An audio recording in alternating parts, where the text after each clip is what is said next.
you're going to do is click here and take this survey. If you don't want to enter your real name, that's fine. It doesn't matter.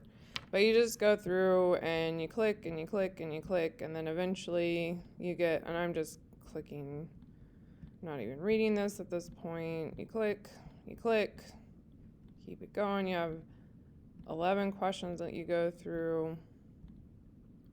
And this is supposed to decide if you would be a Federalist or anti-Federalist. So anyway, then what you do at this point is you screenshot. Take a screenshot of this. You don't have to highlight it like I did. Thought I was taking a screenshot. And then you just simply upload your results right here. And it's just to see kind of like what side you'd be leaning on, that's all. And then what we're going to do is we're going to come down here and fill out blanks together. And this is going to be pretty easy to fill out. I was on the wrong one. Okay. So Federalists, you guys will notice a theme with them. They don't trust the human population. They think the masses are stupid. Which, if you wonder why we have an electoral college, it's largely because of the Federalists. They did not trust the popular vote to decide something as serious as a president. So that is why they implemented something like the electoral college. And then the anti-Federalists favored more of a democracy, and so they trusted the human population. And they didn't think you had to be rich or educated in order to lead. Okay, so the Federalists, it says there should be a strong national government. You don't have to capitalize it. Mine was just on all caps. The government should be controlled by wealthy and educated citizens, which right now, to be president, you pretty much have to be wealthy. And most of our presidents graduate from like Ivy League schools such as Harvard or Yale. So, sorry, it's the boarded. Citizens not qualified to vote for the people in the government. So they don't want everybody voting like we do now, meaning that everyday citizens are not educated enough to vote for president. So that's kind of like why at the beginning when we were voting, you had to be a landowner and you had to be wealthy, because they didn't trust the masses. This one, you don't have to fill out anything, but the government should make laws that support the businesses.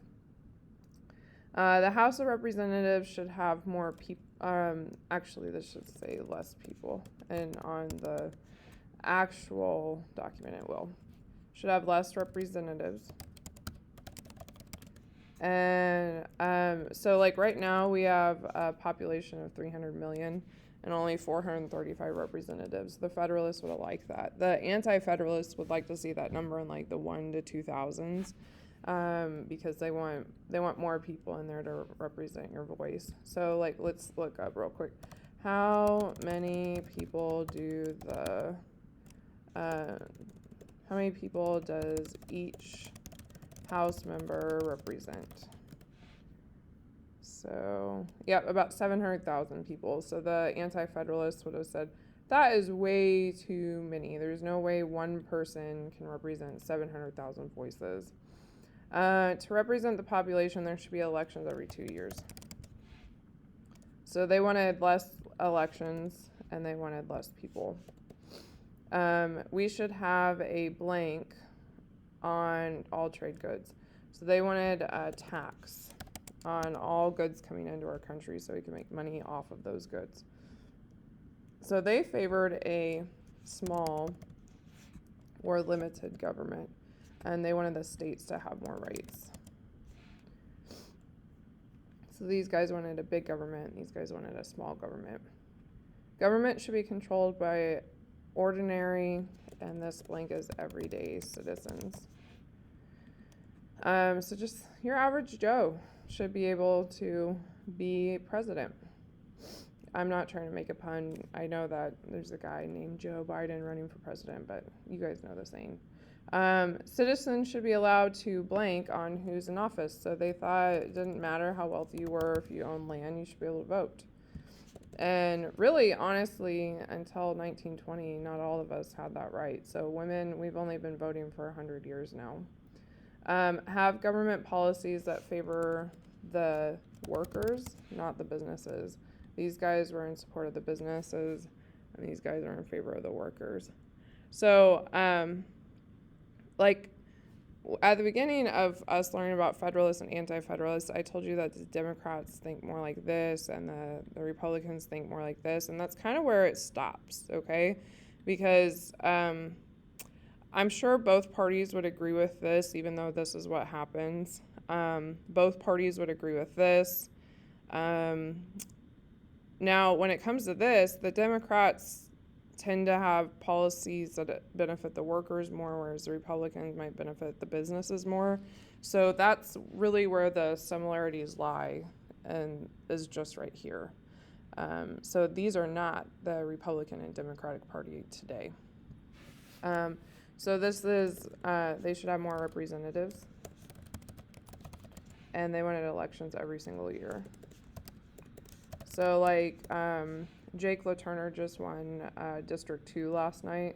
So if the Anti-Federalists had their way, he'd be up for election next year in November instead of 2 years from now. There should not be any taxes on trade. They felt like we would get more business if we didn't tax the trade. All right, so down here, this is really simple. You just click on this link, and then you go here. It says representatives should be, this is Mellicon and Smith. Representatives should be a true picture of the people. He's an anti-federalist. They should understand their circumstances and their troubles. Therefore, the number of representatives should be large, both rich, poor. Will be able to choose the representatives. If the number of representatives is small, the position will be too competitive. Ordinary people will not attempt to run for office. A middle-class yeoman farmer will never be chosen. So the government will fall into the hands of the few and the rich, which will be government oppression. The rich consider themselves above among the people, entitled to more respect. They believe they have the right to get anything they want. So according to Mellicon and Smith, he is arguing against the way that the Constitution is dealing with representation. He wants the representation to represent a larger group of people and not the smaller amount that they agreed on. And the type of government that anti-federalists prefer is a true democracy. So let's see what Alexander Hamilton says. He says the anti-federalists seem to be a pure democracy. They think that would be a perfect government. Experience has shown this idea to be false. The ancient democracies in Greece were characterized by tyranny and run by mobs. The anti-federalists also argue that a large representation is necessary to understand the interests of the people. That is also not true. Why can't someone understand 50 people as well as they understand 20 people? A new constitution does not make a rich man more eligible for an elected office than a poor person. Also, I think it's dangerous to assume that men become more wicked as they gain wealth and education. Look at the people in the community, the rich and the poor, the educated and the ignorant. Which group has higher moral standards? Both groups engage in immoral, wicked behavior, but it would seem to me that the behavior of the wealthy is less wicked and sinful. So he's saying basically right here, poor people are crazier than rich people, and you can trust rich people more than poor people, is what he just said there. So he is arguing that the Constitution has reached an accurate number of people for representation, which originally each representative only represented 20,000 voices instead of 700,000. I'm sure some of the founding fathers would be like, what? So he thought that the representation should be small and that the Constitution was handling it correctly, and the type of government that he would like to see is a republic. Okay, all right, so that's the end of this assignment. Please make sure you turn this in, and then you're going to go on to your rap battle.